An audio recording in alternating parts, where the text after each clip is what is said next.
David, Bathsheba, and Uriah. Chronological Bible. Chronological Bible.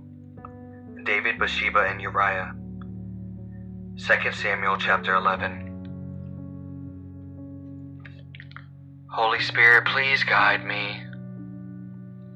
It happened in the spring of the year, at the time when the kings go out to battle, that David sent Joab and his servants with him and all of Israel, and they destroyed the people of Ammon and besieged Rabbah.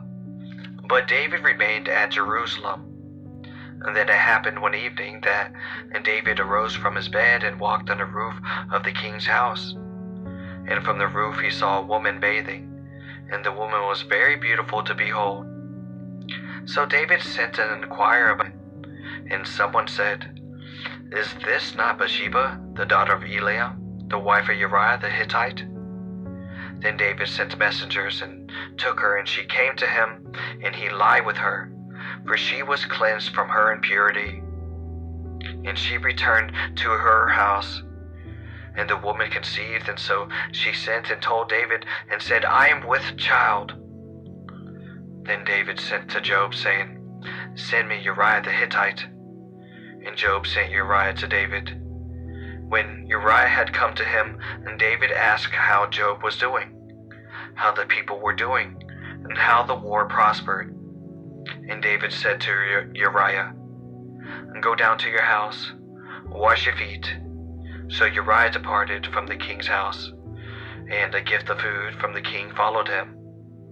But Uriah slept at the door of the king's house with all the servants of the Lord. He did not go down to his house. So they told David, saying, "Uriah did not go down to his house." And David said to Uriah, "Did you not come from your journey? Why did you not go down to your house?"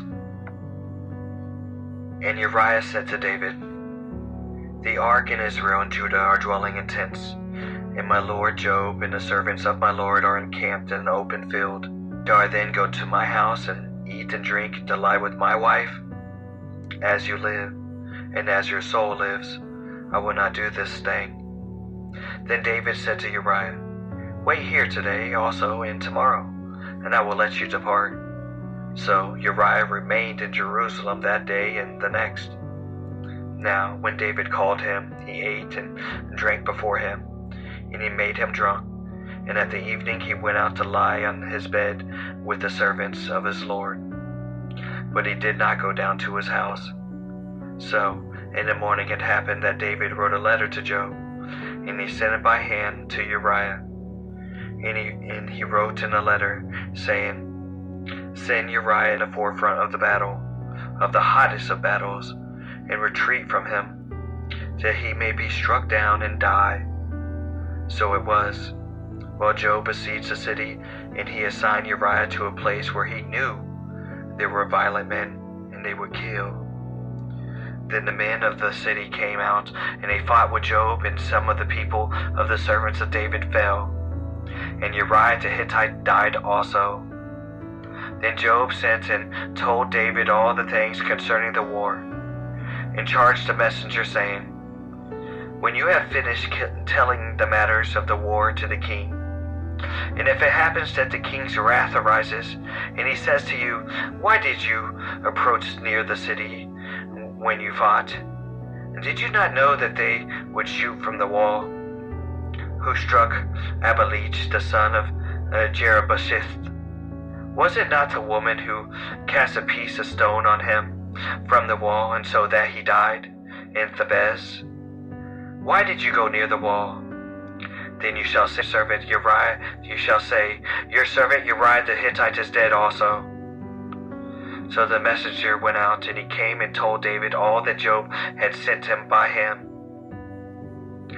And the messenger said to David, "Surely the men prevailed against us, and came out of the field, and then we drove them back as far as the entrance of the gate. The archers shot from the wall at your servants, and some of the king's servants are dead.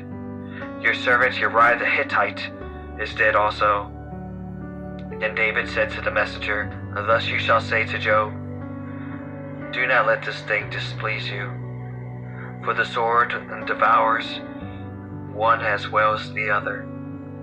Strengthen your attack against the city and overthrow it. So encourage him." When the wife of Uriah heard that her husband was dead, she mourned for her husband.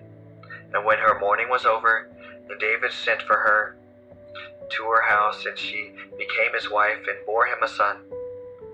But the things that David did has displeased the Lord,